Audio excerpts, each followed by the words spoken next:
Hello welcome back to me సేవ madam channel. అందరూ ఎలా ఉన్నారండి? మనకి ఈ రోజు వీడియో అయితే కనుకండి కరెంటు బిల్. ఈ రోజుల్లో కరెంటు బిల్ వస్తుందంటే ఎంత భయం అంటే టైంకి కట్టాలి, లేకపోతే కరెంటు తీసేస్తారు, లేదు అంటే కనుక మనకి ఫైన్ పడుతుంది. హబ్బాబ్బా, ఇలాంటి వాటిన్నిటి నుంచి కూడా మనకి విముక్తి వస్తుందండి. ఏంటనుకుంటున్నారా? ప్రధానమంత్రి సూర్యఘర్ యోజన ద్వారా. ఇప్పుడు ప్రధానమంత్రి సూర్యఘర్ యోజన అన్నది అందరికీ అందుబాటులోకి తీసుకొని వస్తున్నారండి మన కేంద్ర ప్రభుత్వం మాట. సో మీకు ఈ ప్రధానమంత్రి సూర్యఘర్ యోజన అన్నది రిజిస్ట్రేషన్స్ కూడా మీరు చేసుకోవచ్చు. ఎలా చేసుకోవాలో నేను వీడియో చివరినైతే కనుక క్లిప్ ఇస్తానండి. అలాగే అసలు దీనివల్ల ప్రయోజనాలు ఏంటి, ఈ సోలార్ సిస్టమ్ని పెట్టడం వల్ల మనకొచ్చిన లాభం ఏంటి, మనకి కరెంటు ఫ్రీ. అలాగే ఈ ఫ్రీ కరెంటే కాదండి, మీరు రిటర్న్గా కూడా ఎంతో కొంత సంపాదించుకోవచ్చు కరెంటుతో అంటున్నారు. మరి అదేంటో ఈరోజు మనం డీటెయిల్గా చూద్దామండి. ఎవరైతే సబ్స్క్రైబ్ చేయకుండా చూస్తున్నారో ప్లీజ్ సబ్స్క్రైబ్ మై ఛానల్, మీ సేవ మేడం ఛానల్ అండి. ఒక లైక్ ఇచ్చారనుకోండి, చాలా విషయాలు మీ ముందు తీసుకురాగలుగుతాను అనమాట.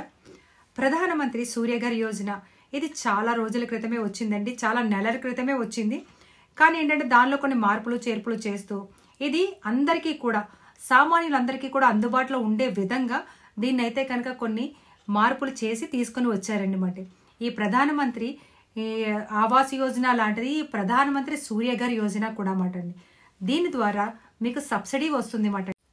ఇది మనం పెట్టుకోవడం వల్ల మొత్తం అమౌంట్ పే చేయాలా అంటే కనుక ఏ అమౌంట్ పే చేయక్కర్లేదండి. దీనికి సబ్సిడీ వస్తుందన్నమాట. మీరు ఎంత కిలోవాట్స్ పెట్టుకుంటే ఆ కిలోవాట్స్కి సంబంధించినంత వరకు కూడా మీకు బ్యాంకులోనైతే కనుక మీరు కట్టే అమౌంట్ మీద సబ్సిడీ ఇస్తారన్నమాట అండి. అరౌండ్ 78,000 వరకు కూడా మీకు సబ్సిడీ వస్తుందన్నమాట అండి. సో మరి ఇలా పెట్టుకోవడం వల్ల మనకి ఏంటి ఉపయోగం అంటే కనుక, మనం పెట్టుకోవడం వల్ల మనకి చాలా ఉపయోగం ఉంటుందండి. మనకి 2 యూనిట్ల వరకు కూడా ఫ్రీ ఆఫ్ కాస్ట్ అన్నమాట. ఏ ఛార్జ్ మనము కట్టక్కర్లేదు. 200 యూనిట్లు అయిన తర్వాత నుంచి కూడా మనము యూనిట్కి ఇంత అని కూడా పే చేయాల్సి ఉంటుంది అన్నమాట అండి. సో ఒకవేళ దీని ద్వారా మనకి అమౌంట్ను కూడా సంపాదించుకోవచ్చు. అంటే ఎంతో కొంత మనకి కుటుంబానికి కొంత ఆదాయం కూడా వస్తుందన్నమాట ఈ సోలార్ సిస్టమ్ ద్వారాగా. ఈ సోలార్ సిస్టమ్ ద్వారాగా కరెంటు మీద అమౌంట్ రావడం ఏంటి మనకి అంటే కనుక వస్తుందండి. మీరు ఒక 2 లక్షల రూపాయలు కానీ పెట్టుబడి పెట్టారనుకోండి, దానికి మీకు 78,000 వరకు కూడా సబ్సిడీ అన్నది ఇస్తారు. ఈ 2 లక్షల రూపాయలు మీరు 5 సంవత్సరాల లోపు మీరు మీ చేతికైతే వచ్చేస్తుంది అన్నమాట. ఈ సోలార్ సిస్టము మన గవర్నమెంట్ వెబ్సైట్లోని రిజిస్ట్రేషన్ చేసుకున్నప్పుడు చాలా కంపెనీస్ ఉన్నాయండి. ఆ కంపెనీస్లో మనం సెలెక్ట్ చేసుకొని రిజిస్ట్రేషన్ చేసుకున్నాం అనుకోండి, ఆ కంపెనీస్ మనకి ఈ సోలార్ సిస్టమ్ మీద 25 సంవత్సరాలు అయితే కనుక వారంటీ ఇస్తున్నారు అన్నమాట. ఈ 25 సంవత్సరాలు వారంటీ ఇస్తున్నారు కనుక వాళ్ళు ఏదైనా సరే మీకు వెంటనే రీప్లేస్ చేస్తారన్నమాట. ఎవరైతే ఈ సూర్యఘర్ యోజన ద్వారాగా సోలార్ తీసుకుంటారో వాళ్ళకైతే కనుక వారంటీ 25 సంవత్సరాలు ఉంటుందండి. అంటే మీరు ఒక 5 సంవత్సరాల్లోని మీ అమౌంట్ మీకు తిరిగి వచ్చేస్తుంది. ఇంకా ఆ తర్వాత అంతా కూడా ఫ్రీ ఆఫ్ కాస్ట్ అన్నమాట. సో దాని మీద వచ్చిందంతా కూడా మీరు వెనక్కి మళ్ళీ, అంటే మీకు మిగిలిన కరెంట్ని మీరు అమ్మి మీరు ఎంతో కొంత నెల నెల సంపాదించుకోవచ్చు అన్నమాట అండి. ఇది చాలా బాగుంది కదండి. అసలు ఇప్పుడైతే కనుక ఈ కరెంటు వలన మనకి ఒక యూనిట్ కానీ కరెంటు కాల్చాలి అంటే కనుక ఒక 5-6 చెట్లు మనం కాల్చేయాల్సి వస్తుంది అనమాట, అంటే ఎగ్జాంపుల్గా. కానీ ఈ సోలార్ సిస్టమ్ మీరు పెట్టుకున్నట్లయితే కనుక ఒక 10 చెట్లే మీరు మీకు తెలియకుండా నాటినట్లు అవుతుంది అని అనేసి చెప్తున్నారండి ప్రభుత్వం. దీని మీద ప్రజలకు అవగాహన కల్పించారని ఎక్కడికక్కడ సెమినార్స్ కానీ ఎక్కడికక్కడ ఒక పాయింట్స్ పెట్టి అందరికీ కూడా ప్రజలకు అవగాహన కల్పిస్తున్నారు అన్నమాట అండి. ఇది ఇంకా ఫ్యూచర్లో మనకి అంతా కూడా సోలార్ సిస్టమే వస్తుంది అన్నమాట అండి. దీనివల్ల మనకి కరెంటు ఫ్రీగా రావడమే కాకుండా మనకి వచ్చిన కరెంట్ని ప్రభుత్వానికి అమ్మి మళ్ళీ మనం మనీ చేసుకోవచ్చు అన్నమాట అండి. ఈ ప్రాజెక్ట్ అయితే చాలా బాగుంది కదండి. ఇలాగా మీరు మొత్తం అమౌంట్ కట్టాలంటే కనుక ఏమీ కట్టక్కర్లేదండి. మీరు ఎంతైతే ఎన్ని కిలోవాట్స్ అయితే తీసుకోవాలనుకుంటున్నారో ఈ సూర్యఘర్ యోజన పథకం ద్వారాగా ఎవరైతే రిజిస్టర్ అయ్యి ఎన్ని కిలోవాట్స్ అయితే తీసుకుంటారో అన్ని కిలోవాట్స్కి మీకు సబ్సిడీ వస్తుంది అన్నమాట అండి. ఆ సబ్సిడీ ద్వారాగా మీకు ఎంత సబ్సిడీ వచ్చిందో ఆ మిగిలిన అమౌంట్ మీరు పే చేయాల్సి ఉంటుంది అన్నమాట అండి. మరి దీనికి కావాల్సిన డాక్యుమెంట్స్ అంటే ఏమీ అక్కర్లేదండి. ఎవరి పేరు అయితే కనుక తీసుకుంటున్నారో వాళ్ళది ఆధార్ కార్డు ఉండాలి. ఆధార్ కార్డ్కి ఫోన్ నెంబర్ అయితే కనుక రిజిస్టర్ అయ్యి ఉండాలి. అలాగే మీ ఆధార్ కార్డ్కి బయోమెట్రిక్ అయి ఉండాలి. మీరు ఏ బ్యాంకు ద్వారా అయితే కనుక సబ్సిడీ తీసుకోవాలనుకుంటున్నారో లోన్ కానీ సబ్సిడీ కానీ తీసుకోవాలనుకుంటున్నారో ఆ బ్యాంక్ అకౌంట్కి మీ ఆధార్ కార్డ్కి లింక్ అయి ఉండాలన్నమాట అండి. అలాగే 10 సంవత్సరాలు అయిపోతే కనుక కంపల్సరీ ఆధార్ కార్డ్కి అప్డేట్ అన్నది మీరు మర్చిపోవద్దు. లేకపోతే రేపొద్దున ప్రాబ్లం వస్తుంది. దానికి డేట్ కొంచెం పెంచారన్నమాట అండి. మార్చి 14వ తారీఖు వరకు కూడా ఈ ఆధార్ అప్డేట్ కోసం ఎవరైతే ఇంకా చేయించుకోవాల్సిన అందరూ చేయించుకోండి.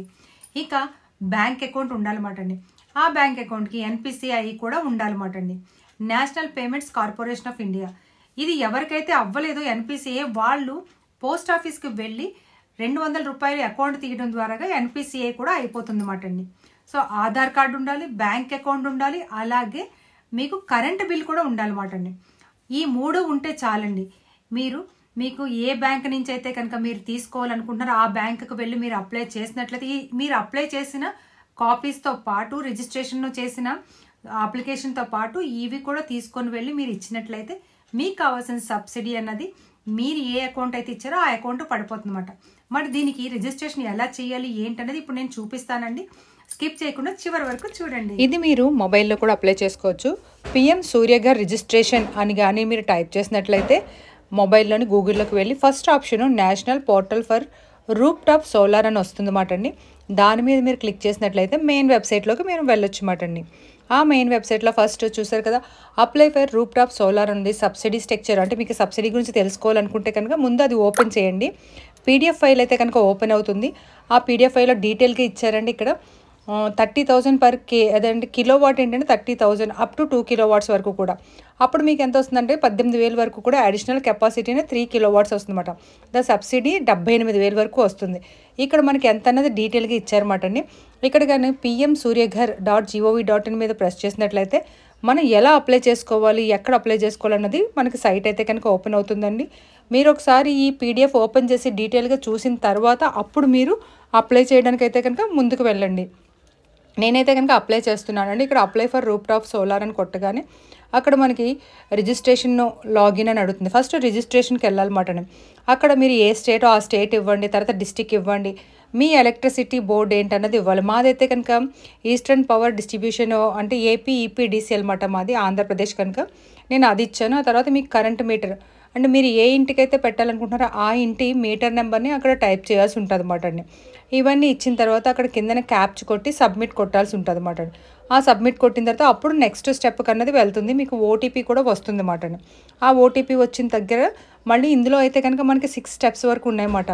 ఫస్ట్ స్టెప్ అయితే కనుక అండి మనకి కింద డీటెయిల్గా ఇచ్చారు. Registration in the portal while the following select your state, select your district and select your electricity distribution company, enter your consumer account number అంటే మన current bill number, enter mobile number. ఇది మాత్రం మనం ఫస్ట్ స్టెప్లో ఇస్తే కనుక మనకి OTP ప్రాసెస్కి వెళ్తుందన్నమాట. Login with mobile number, apply for the rooftop. Second స్టెప్లో ఇది ఉంటుందన్నమాట అండి.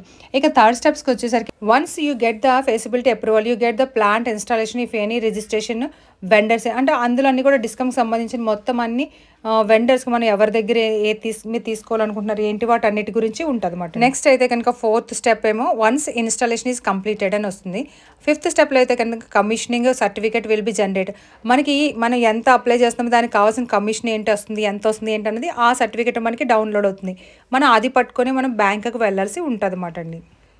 ఇక సిక్స్త్ స్టెప్కి వచ్చేసరికి once you get the commissioning report submit the bank account details అవన్నీ కూడా మనము బ్యాంక్ అకౌంట్ డీటెయిల్స్ తర్వాత క్యాన్సిల్ చెక్ కూడా ఇందులోని మనం సబ్మిట్ చేయాల్సి ఉంటుందండి, అప్లోడ్ చేయాల్సి ఉంటుంది అన్నమాట. ఇవన్నీ తర్వాత మనకి అప్రూవల్ అన్నది మనకి వస్తుంది. ఆ తర్వాత మనకి సర్టిఫికేట్ని తీసుకొని మనకి వచ్చిన అప్లికేషన్ తీసుకొని మనకి ఏ బ్యాంక్ అయితే మనం డీటెయిల్స్ ఇచ్చామో ఆ బ్యాంకుకి వెళ్తే కనుక మనకి సబ్సిడీ తాలూకవి వీటన్నిటి గురించి డీటెయిల్గా మనకి ఇన్ఫర్మేషన్ ఇస్తారన్నమాట.